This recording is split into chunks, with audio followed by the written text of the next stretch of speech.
wearing masks. You're not that up close. Last time it was so jammed. I kind of like it that it's empty this time, frankly. And the wind keeps us away, but it's a challenge. And I've been in New Mexico 50 years, but the last 3 years in spring, I've hightailed out of here, usually around March 15th. And I forgot about the ferocious wind. But as Zen people, you just keep showing up anyway. And I don't mean showing up in the Zendo. I mean showing up moment by moment, wherever we are. And the thing that I love about New Mexico, I was thinking, because it's hard, it's a tough place here. It's dry, the wind is blowing now, their allergies are bad. But what I love about New Mexico is that it's raw. Am I pronouncing it R-A-W? I know it has a New York accent. This sounds like roar, which is true too. But raw, and you can see the bones of the place. And also, it's a poor place. I don't know if everyone knows that. After Mississippi, it's the poorest state in the Union. And it's why we don't have so many strip malls, etc. So I appreciate that. And it's the farthest you could go in the US, I think, to get away from the US. So, so I'm appreciating it. And if you think this was bad, Minnesota used to be at December 2nd, it would go down to 20 below and wouldn't come up till April. So pick what you want. So Katagiri used to say, eat the cold. I mean, right in your face when he could see you want to get out of there. So I've been sort of emptying out my house a bit. And I'm a little bit ashamed to say I threw out tons of, what are these called, cassettes. And some of them were probably very valuable, but I didn't want to listen to them or go through them because then I'd get attached and wouldn't throw them out. But I did find one later on in an empty box by David Zeller. And I remembered when I was a hippie, I used to paint and listen to David Zeller. And I had my little, what is it called, a cassette player, which I still have. And so I went and played it. And I was going to bring it here tonight. It's more of a Jewish song, but it doesn't matter. And these are the lines I so remembered, and I didn't realize how hungry I was to hear them again. I don't have time to hurry. I don't have time to pass things by. And I love that. I don't have time to hurry. And I've been listening to it again. I found an old cassette and playing it over and over and hoping that it makes an effect on me. So I got a kick out of hearing what do you call it, the opening chant? Is that what you call it here? Opening the Gata. Yeah. Opening the Gata. Every Zendo I go to, it's a different translation. Opening the Dharma. Yeah. Opening the Dharma. But they're all good. And when you hear the different translations, it enriches things of what this is all about. So I have been doing a bunch of teaching, probably, maybe people are getting a little sick of me. I don't blame them. But I wanted to start out, I thought, but I guess it wasn't, or maybe it was another talk I gave. I thought I had titled this one, The Gap, but I'm not sure. But I really want to share that with you because I don't think it's mentioned a lot in Zen. And I think it's really important, and it's simple. It's very simple, but I think it can really hit home. But I'm going to start with a more of a complicated I'm going to actually start with something that's right in the koan tradition. And I'm terrible, terrible with names. It's Dao Wu and Yunyan were two brothers. Now, I bet some of you have encountered them. They were it's not clear. We think they were blood brothers, but they were definitely Dharma brothers. But we think it was also blood brothers. And they would go and practice together and go to different monasteries. And every monastery, Dao Wu would have really deep insights.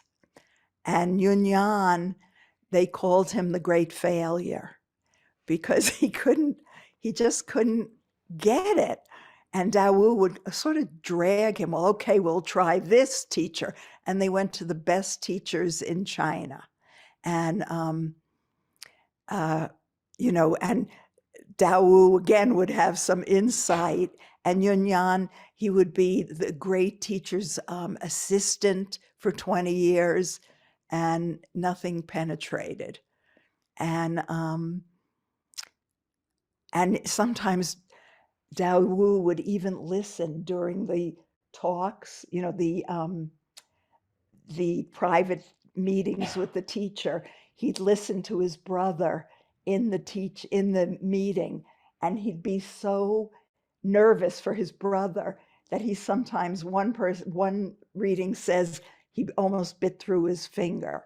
It was bleeding. And another says that his bottom lip was just bleeding because he couldn't yell out the answers. So he had to shut up. And he wanted so much for his brother to see. And interestingly, Dogen, I'm terrible with these pronunciations, who turned out to be one of the great Zen teachers and began the whole Soto lineage. Who does he go study with? Not Dao Wu, but Yunyan. Now, what I love about that is, and I don't know about you, but I experience it, that I feel so much closer to Yunyan than to Dao Wu. And we all sit here, at least I sit here, thinking, oh, I love that teacher. I'd go study with him. And I thought about that, and how many of you feel like hearing that there was one teacher that was a failure and kind of couldn't get it? Is class? Raise your hands. Yeah, because you don't have to be tight here. Trust me. It's so wonderful to have human beings here. So the thing is that I realized there was a tremendous gap for me, that I was drawn to him, and yet in my life, I was so driven by success and failure and all of it. And we're fed that in our society. And maybe that's why when we hear about Yunyan, we're like, oh, I just love him. He allowed himself to fail. And not only that, Dogen went to him because at the same time, he was so curious, Dogen. Yunyan would say, I'm going to read it because I don't, inanimate objects are all preaching the Dharma, only we don't hear it, meaning the zafu, the zabuton, the beautiful dirt floor, the ceiling, rocks. Certainly as a poet, I always knew that rocks were teaching the Dharma, but they just were very slow. So it took 100 years to say one syllable, and we weren't around long enough to hear it. So you had the feeling that Yunyan had an opening, had an understanding that nobody else understood at that time, way back then. And I love that. And Dogen wanted to go and be with him, and he studied with him, and it was his main teacher.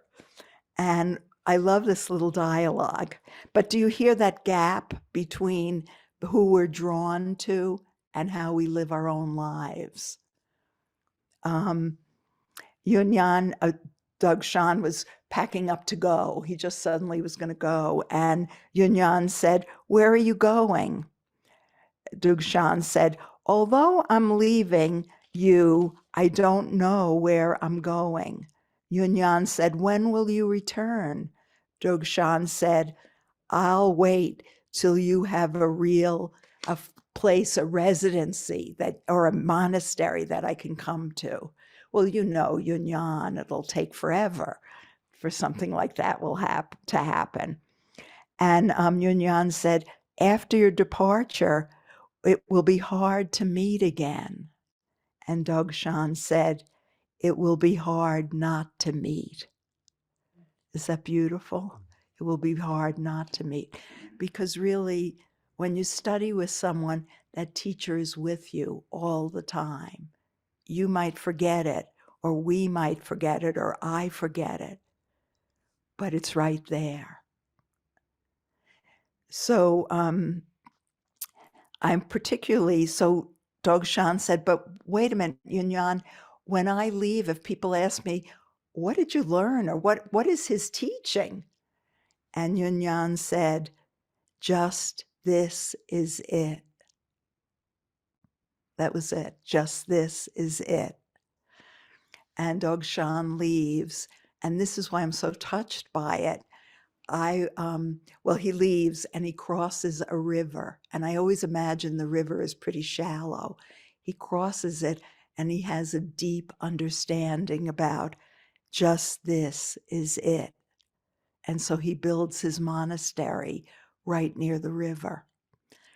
The reason I love it, I would say, stuck in Tokyo for 2 weeks after a long trip in Japan. And I went really to Tokyo to see Shiki's, one of the great haiku writers, his home and garden. I could go on about him, but I'm not going to, but I wanted to see it. But after I did that, I just didn't have any energy to do anything in Tokyo. So I mostly hung out in my hotel room. But there was one day I thought, oh, come on, Natalie, you've got to do something here. You're in Tokyo. So I went to the very famous, very lauded museum with all the great historical things in it. I know I'm being very vague. I don't remember the name of it. So I went to the second floor, and there were all these hanging, what are they called? Help me. Scrolls. Thank you. Scrolls. And they were very jazzy. They seemed very modern, bright colors, and they weren't very interesting. And I went right through them. I think they were just done.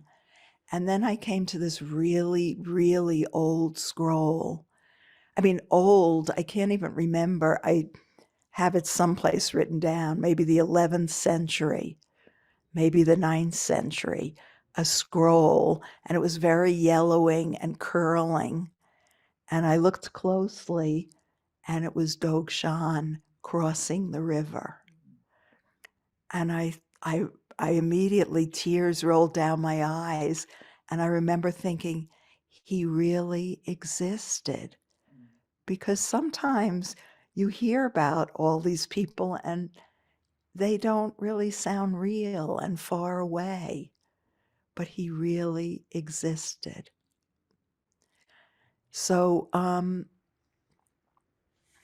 want you to think about that, and think about that this great teacher went to the great failure to learn Zen.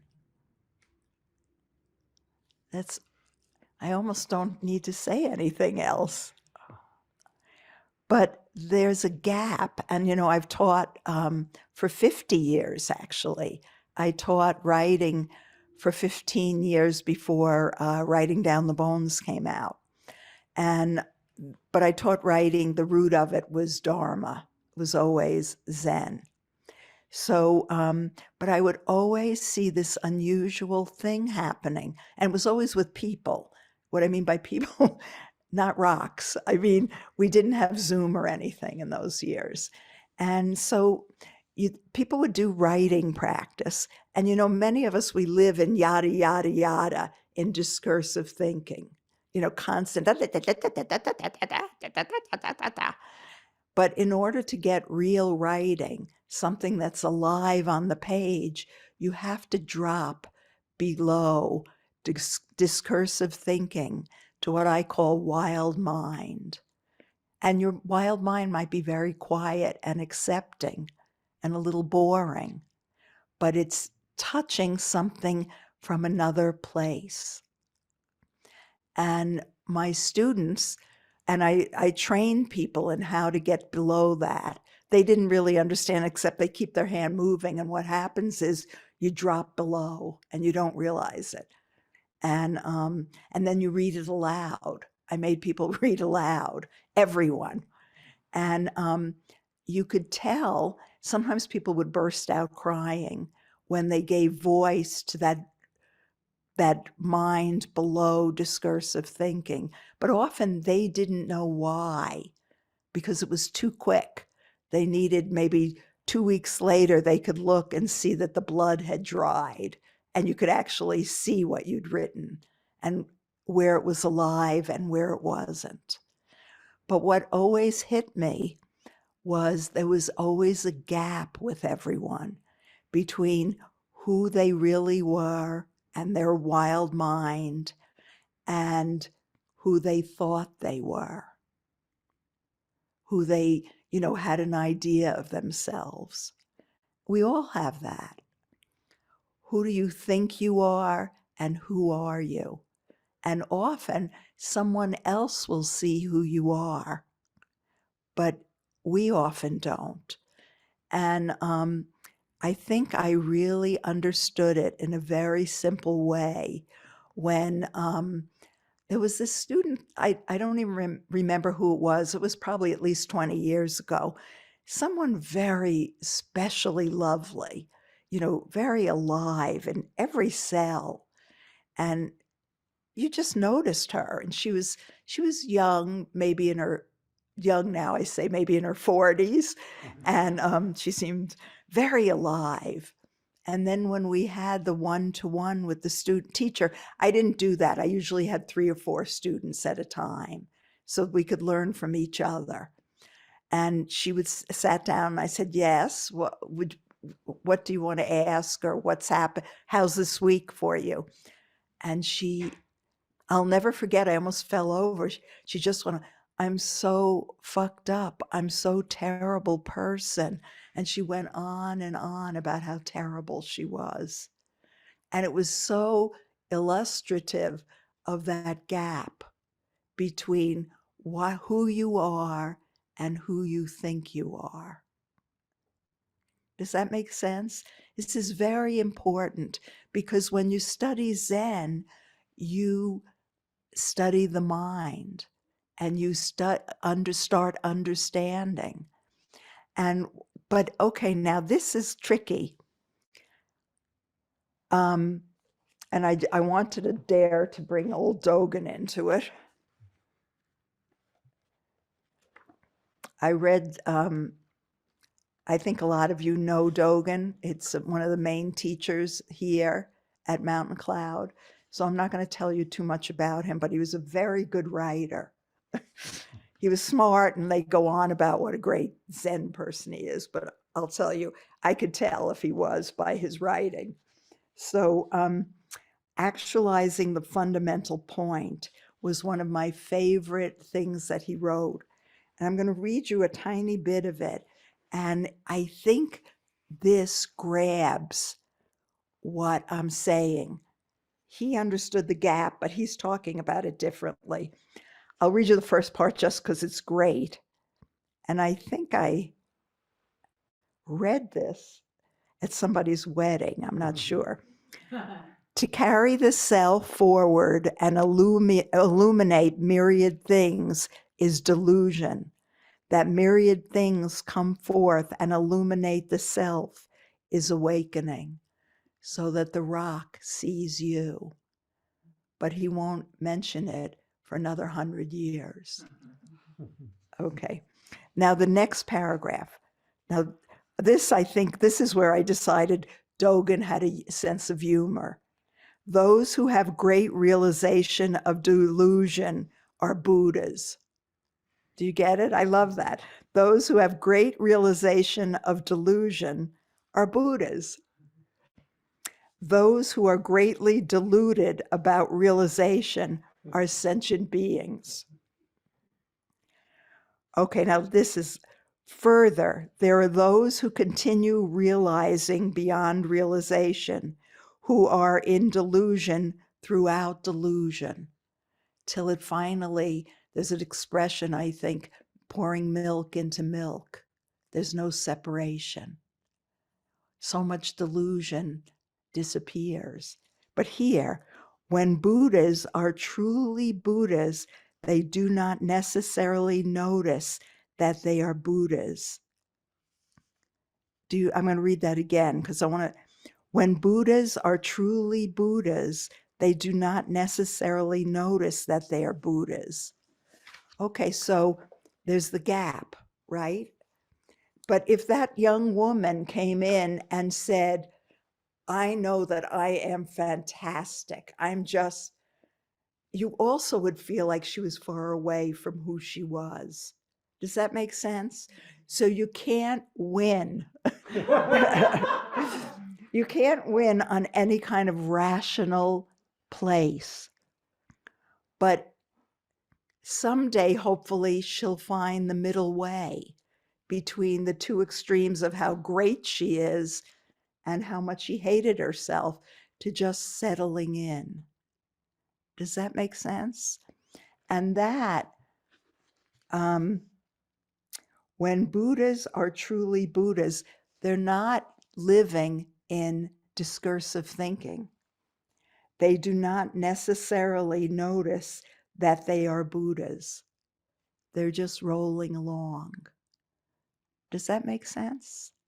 Yeah, it's a very subtle thing, but I saw it over and over and over again in my teaching, that people were very far away, including me, including the teachers here.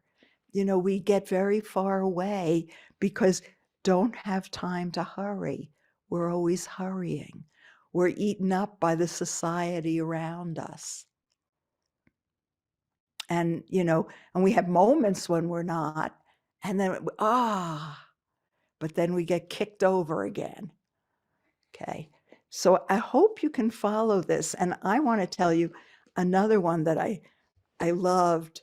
I think this is what Katagiri meant. I think I talked about Katagiri at my last talk here, so I don't want to talk too much about him, though I did love him and I studied with him. And he was straight from Japan, from Eiji Monastery, and he didn't speak English very well. And even if he did, it was in the 70s.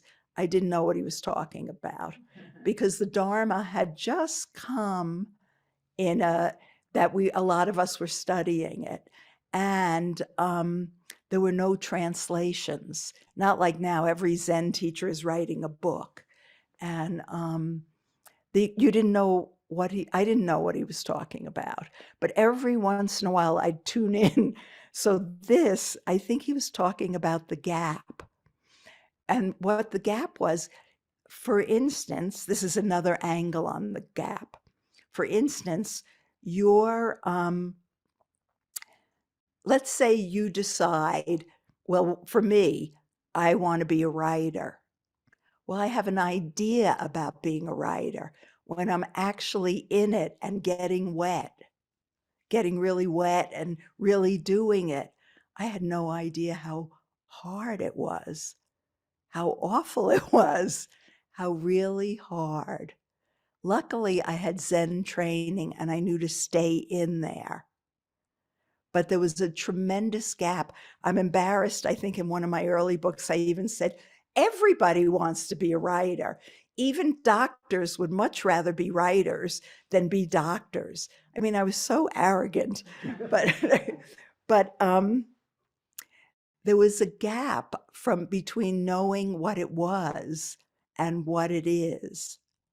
So I remember Katagiri saying, you should completely know. Now, how would you know? He didn't know what it was to be a Zen teacher till he was one. And I know that for sure. But he always said, you should look fully. And he'd always use the example, for instance, a thief.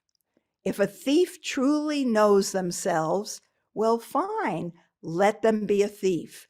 And then when they get caught and the police come in, the thief says, here are my hands, put on the locks. Thank you very much, because that is the result of being a thief. So if you fully know who you are, he used that sort of as a funny thing. Thank you very much. And you knew, oh, and now we go to jail. But we often don't think that way. I'm sure many people think they can get away with it, being a thief or whatever it is. Maybe I could get away with being a writer. I don't know. So it's something about fully looking as you go along. Now, I'm sure you don't, when you get into a marriage, you don't know right away, like, 10 years in, or having a child. But what Zen teaches us is to stay in there. Keep staying in there. You made this choice, don't worry. Because otherwise, what happens is, oh, well, not having a child, you can't get away so quickly. Although some parents do. But what was I going to say there? Oh, otherwise we just bop around. Oh, I don't like write. I've seen it with students. I don't want, writing is much too hard. I think I'll try Rolfing, especially in Santa Fe. Maybe I'll go to massage school, acupuncture. Oh, maybe I'll get married and have a child. But we jump around. That's monkey mind. To understand, practice is to understand if you choose something, you stay with it all the way. Does this make sense? It's really, if you choose something like, I want a cherry lollipop instead of a green one, that doesn't matter so much. But the deep longings that we have. And, Zen is not easy. Moving to New Mexico is not easy. And staying in there is not easy, but it's worth it. Because otherwise, we're always rootless. And there's always a huge gap. And what our job is, in some ways, is to fill in the gap, but not to become a Buddha that doesn't know they're a Buddha. I hope you can follow me. I don't know if I'm making a lot of sense right now. I did a long teaching over the weekend, and it seems like it was years ago, though. So, and I want to read you something that I realized. Now, there's a different kind of, it's not a gap, but there's something different. Okay, I'm going to use an example from here first, and then I'm going to use another example. I think it was actually with Henry. Henry and I were about a year ago. We had tea together, and Henry's an old friend of mine. I know him for a long, long time. And I was telling Henry, I'm so restless. What does Zen say about restless? I can't bear it. I'm so restless. And I think he told me, and it didn't make any sense. I felt intuitively that it was interesting, but it didn't. And then I forgot about it completely, of course. And then just last night, I thought, what was it about restlessness? And I remembered the word, I'll tell you in a minute, and I also understood it because I was in a different place. I'm pretty sure he said he thinks that people have said that restlessness is connected to regret, to regret. And a year ago, I had no sense of it. It felt intuitively right, but it was too far off for me. Last night when I remembered, I thought, yup, that's right. And I particularly it came home because last night I found out that someone I know really well found out that he has a really big growth in his in the really where you're not pancreas in his pancreas, which means he has pancreatic cancer. And it's not out yet, so I don't think any of you would know him, but I'm thinking about him all the time now, and I was thinking about regret with him, and I don't have time to hurry, of really slowing down and feeling every moment before they go. So there's that creative gap where you hear something, you put it inside you, and you don't know when you'll understand it. I call it digesting it. And often our bodies are digesting things that come up later. And I think that was an example of a year ago. Now I'll tell you a story that Katagiri told. I was always listening if he ever got personal, because then I could relate. So I remember once, and this was at least 30 years ago. Oh, no longer. He's dead 33 years. It's at least probably 40 years. Okay, he was brought up in Osaka, and his parents owned a little grocery, and they lived above the grocery, and there were 6 kids, and he was the youngest. And so he didn't get a lot of attention. And he said, I always remember the one afternoon my mother asked me to go shopping with her for food. And it was just she and I. And he said, we went for the afternoon shopping, and she bought me a cookie. And when we got home, I sat on the stairs and ate the cookie so slow, little bite after little bite, because I wanted to make it last. And I, of course, was so touched by that. And I kind of remembered it, but I didn't remember it that well. And it suddenly came up when Valerie said that, I guess it was 2 weeks ago, for 5 days, I was talking about Zen. And I remembered here, The Great Spring, which is a book actually I wrote while I had cancer. But here, I'd gone up to Minnesota after I lived back in New Mexico. I went back up there after Katagiri died, and I was practicing, and I was the head of a practice period. But after I would go at 5 a.m. and do all of that, then when the day would break up because people worked, I'll read this to you. Clip, clip, clip, everything had order, bells rung on time. In a chaotic world, it was comforting. Sitting in a chair in the Zendo with feet flat on the floor seemed silly. I had pulled something and I could no longer sit with my legs crossed. Sitting in a chair seems silly. If I was going to sit in a chair, I might as well have a cup of tea, a croissant. Hell, why not be in a cafe or on a bench under a tree?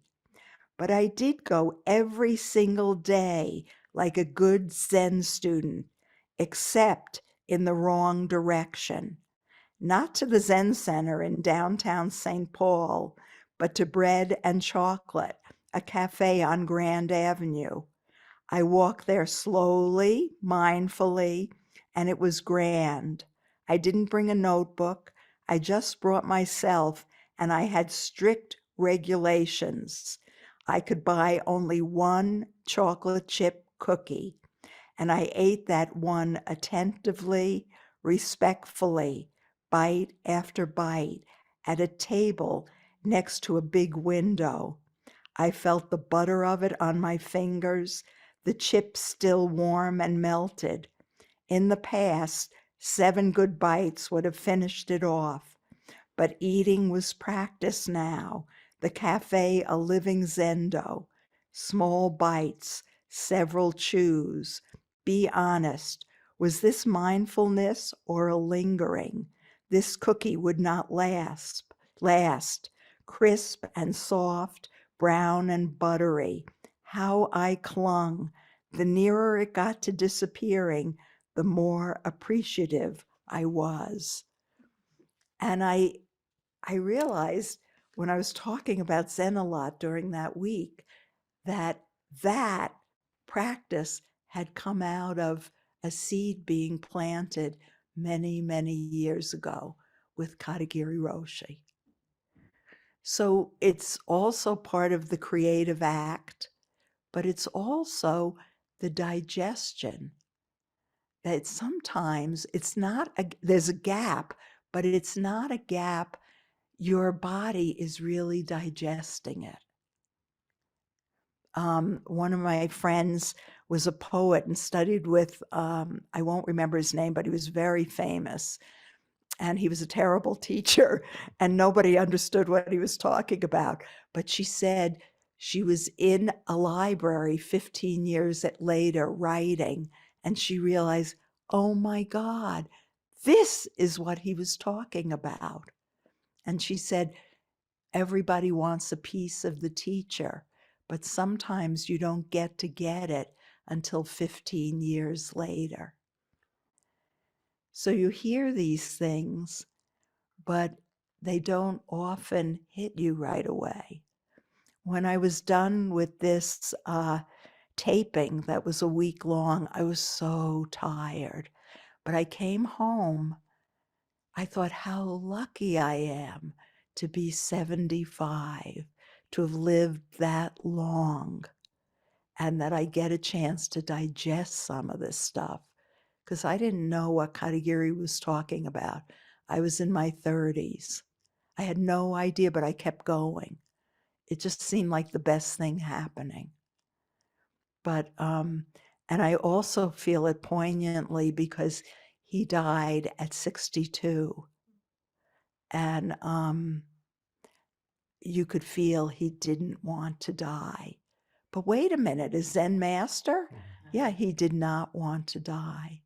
He had a lot he wanted to do and had tremendous vitality. But the cancer took him down. So I guess in my own way, I have tried very hard for many years to bring him to people so that he wouldn't have died in vain or come here in vain, because it was not easy. It was very cold. He came from Japan. In Minnesota, I think you heard me say, there were no Japanese. He was the only Japanese person, he and his little family. And there was no Japanese food or anything. So I don't know. What time did we start? Your talk started at 6. Oh, at 6. Well, we have, since you're here, since you're human beings here. Oh, you're also over there. Hi, is it okay that I looked that way? They'll see you that way. Oh, okay, good. Okay. Are there any questions? Does anyone, I don't usually do that, but, or not just questions, do you have some comment or how you feel about the gap, or did you understand it or want to say anything else about it? Am I? The M is for Old McGill. The C stands for courage drill.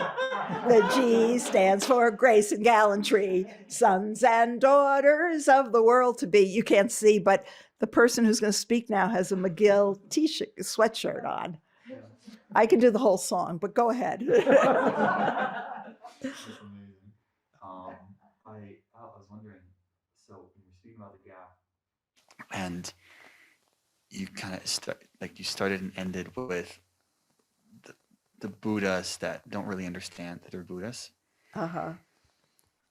So I don't know if they don't understand they're Buddhas. They don't, they're just living their lives.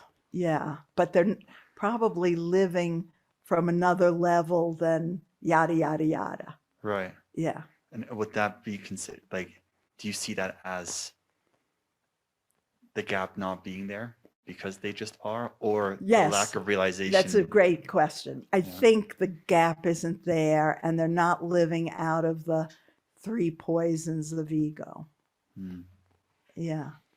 Love that. Thank you. Yeah. It's hard in this society. It is.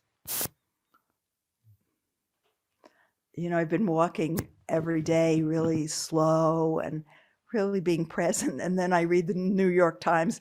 They tell you to walk fast, that it'll save your life or make it look. So suddenly I'm marching along. Natalie, I was wondering if you're doing any writing these days, and if you are, what kind of thing you're working on? I'm just doing, well, I finished a book 9 months ago, and I usually would be on another one, but instead I go to these doctors and they tell me something's wrong with me. I have to take care of it. And also, life seems so chaotic suddenly.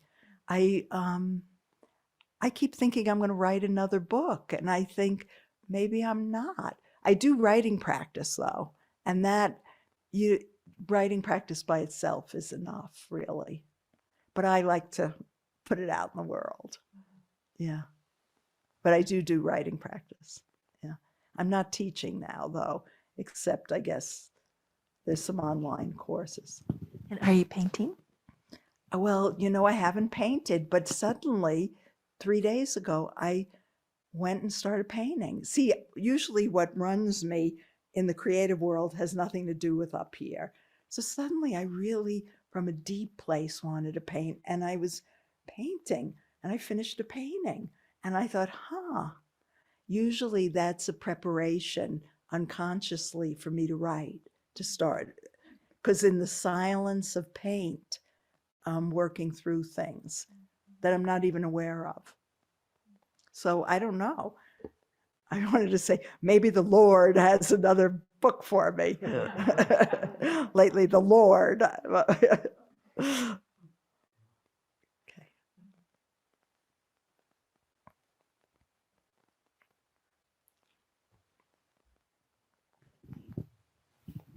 Thank you, Natalie. Follow everything you do. You're so great. And you said a few months ago, maybe you'll do another writing workshop.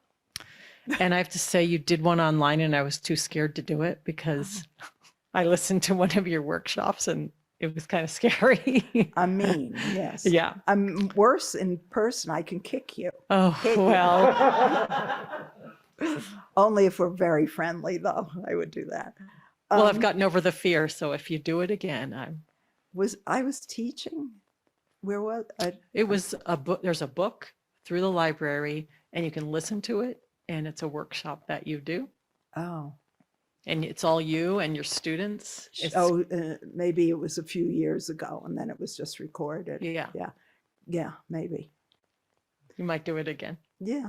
I don't, there's always things. I never say never. Okay. Yeah. And then a question. So is gap and no gap the same thing? Ooh. No, they're not the same thing, but I kind of mixed it up, didn't I? Mm-hmm. Yeah, I mix the two up. I want you to be aware of the gap. And I want you to be aware of the possibility that instead of a gap, there's a digestion that sometimes takes really long.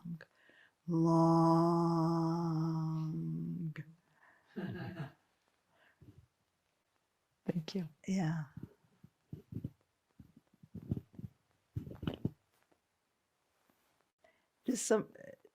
Should I be asking if people on there want? I don't know how it works.